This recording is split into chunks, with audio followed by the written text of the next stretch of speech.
आपण बघू शकता धांदूर येथील संकटमोचक हनुमंताच्या मंदिरामध्ये भारतीय जनता पार्टीचे समस्त कार्यकर्ते आलेले आहेत. सेवा पंधरवडा या अभियानाच्या माध्यमातून आत्ताच समोरच्या परिसरामध्ये काही वेळापूर्वी वृक्षारोपण झालेलं आहे. तर मागील तासाभरापासून समस्त पदाधिकारी आणि कार्यकर्ते अतिशय तन्मयतेने हृदयापासून जसं काही पूजा करतायत स्वच्छतेच्या माध्यमातून.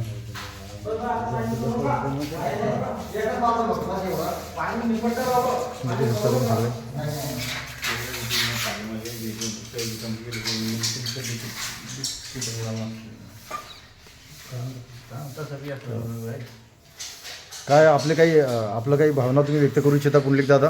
आपण धांदूर इथं आलेलो आहे सेवा पंधरवड्याच्या माध्यमातून.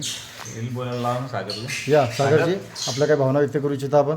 बोल ना आता. बोला सागर भाऊ, काय विषय या बोला आपल्या घरातून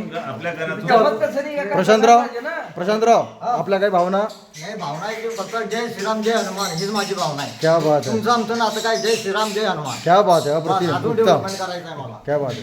काका आपल्या काही भावना व्यक्त करायच्या आहे की सगळी मंडळी या तालुक्यातून इथं आलेली आहे आज भाजपाची?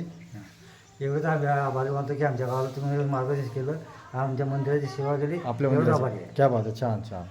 दीपकजी बघा सगळे आलेले आहेत बिलकुल. आणि खरोखर आधी स्वच्छता होती नव्हती असं म्हणू शकणार नाही आपण, कारण प्रशांतरावांच्या माध्यमातून स्वच्छतेला प्राधान्य दिलं जातं. पण आजही बघा तुम्ही, आता बघा किती किती काटकोर पद्धतीने स्वच्छता केलेलं आहे. सगळं सुंदर असं केलेलं आहे, सुंदर, अप्रतिम. बोला जय हनुमान, जय हनुमान, जय श्रीराम.